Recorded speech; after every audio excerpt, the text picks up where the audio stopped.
Hi, welcome to our channel, Mind Programming, where we bring smart insights from top books, distilled for busy minds. Let's begin. The power of steady work and simple decisions. Inspiration is perishable. Inspiration is a special kind of energy. It doesn't last long. When it comes, you feel a sudden burst of ideas, excitement, and the drive to create. But if you wait too long to act on it, that spark fades. You lose the clarity, the fire, and the momentum.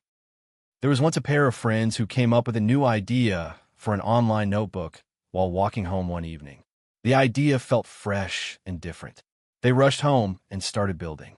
Within 2 weeks, they had a working version. If they had waited, overplanned, or doubted themselves, it might never have happened. The magic was in the moment, and they caught it. When inspiration strikes, don't put it off. Start. Even a small action can keep the flame alive. Don't be a hero. Trying to fix everything alone is exhausting. When you feel like you must save the day, every time something goes wrong, you wear yourself out. Heroic effort may help once or twice, but if it becomes your normal way of working, something's broken. You should build systems that prevent crisis, not rely on last-minute sprints to survive. There was a founder who stayed up every night answering support emails. He told himself it was necessary. But the problem wasn't the emails.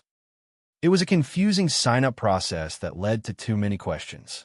Once he fixed the process, the messages dropped. He no longer had to be the hero. He could sleep, and his users were still happy. True strength is found in calm, steady progress, not chaos and last-minute rescues. Go to sleep. Working late into the night might feel like dedication. But without rest, your work suffers. When you're tired, you make poor choices. You overlook problems. You forget what matters. Sleep isn't a luxury. It's a part of the work. Clear thinking depends on it. One small team used to pride themselves on their long hours. They worked deep into the night and come back early. But their pace was breaking them. Mistakes increased. Tension rose. So they made a change. They started respecting evenings, weekends, and sleep. The result was better code, better teamwork, and better health. Rest makes you sharper. Strong work starts with a rested mind. Your estimates suck. People are bad at guessing how long things will take. What sounds like a one-day task often stretches to 3. What seems like a simple fix opens up 5 more problems. So instead of planning months ahead in detail, it's better to break things into small steps. Focus on what you can do now and what you understand clearly. A developer once told his team that a new feature would take 3 days. It took nearly 2 weeks. But the team wasn't angry. They had learned to expect surprises. They had planned small. They didn't build a castle on top of a guess. They waited, watched, and adjusted. By admitting how bad we are at guessing, we protect our time and energy. Long lists don't get done. When a to-do list gets too long, it becomes a pile of guilt. You see so many items that you stop knowing where to start. You feel overwhelmed. The list controls you instead of helping you. The better way is to keep it short. Focus on the few most important tasks. Clear the rest. There was a designer who had over 50 items on her task list. Every morning, she felt tired just looking at it. One day, she made a new rule: only 3 items per day. At first, she felt guilty. But soon, something changed. She started finishing what mattered. The important work got done. The rest? It didn't matter as much as she thought. A short list builds momentum. A long list builds stress. Make tiny decisions. Big decisions feel heavy. They often get delayed because people are scared of the risk. But most choices aren't permanent. Most things can be tested, adjusted, or undone. So instead of trying to get every big choice right the first time, break it into tiny decisions. Try something small. See how it feels.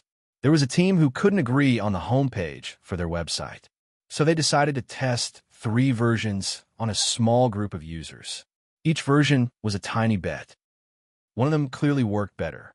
That small step solved what could have been a month-long debate. Tiny decisions keep you moving. They shrink fear and make space for learning. Be okay with good enough. Perfect is slow. Perfect is expensive. And in many cases, perfect isn't even needed. Most of the time, good enough is truly enough. A working version that solves a real problem beats a perfect version that's never finished. When you chase perfection, you delay value. There was a team working on a budgeting app. They had a feature ready, but one designer thought it could be prettier. They paused the release. After 2 weeks, they finally launched. Most users never noticed the change. They just wanted the feature. The delay didn't add value. It just slowed things down. Shipping something real today beats dreaming of something perfect tomorrow. Say no by default. Every new idea sounds exciting. But saying yes to everything pulls your attention in too many directions. The best teams say no often. They protect their focus. They make space for the few things that truly matter. Every yes is a promise, and too many promises break your ability to deliver. There was a product manager who used to say yes to every feature request. Soon, the app became bloated. It was hard to use. New users felt lost. She started saying no. Users complained at first, but the product got better. Simpler. Stronger. The complaints faded. The loyalty grew. No is not negative. It's the door that protects what matters most. Let your customers be your guide. You don't need to guess what people want. If you listen, they'll tell you. But it's not always about direct requests. Sometimes it's in their struggles, their words, or their silence. The real lessons are in their stories, not in surveys or stats alone. A small company used to get support emails from users trying to do something the app didn't allow. At first, they replied with workarounds. But over time, they noticed a pattern. Enough people were trying the same thing. It was a real need. They added the feature, and usage jumped. That insight didn't come from brainstorming. It came from listening. Your customers don't need to write your roadmap, but they can light the way. Build something you'd want to use. If you don't believe in what you're building, it shows. If you wouldn't use your own product, why should anyone else? The best work often comes from scratching your own itch. You know the problem. You care about the fix. That honesty becomes your edge. 2 friends built a time tracking tool because they were freelancers who hated tracking hours. They wanted something simple, not stressful. So they built exactly that. No one else was asking for it. But they needed it. Turns out, thousands of others did too. Their personal pain became a shared solution. Build for yourself first. If it's useful to you, chances are it's useful to someone else.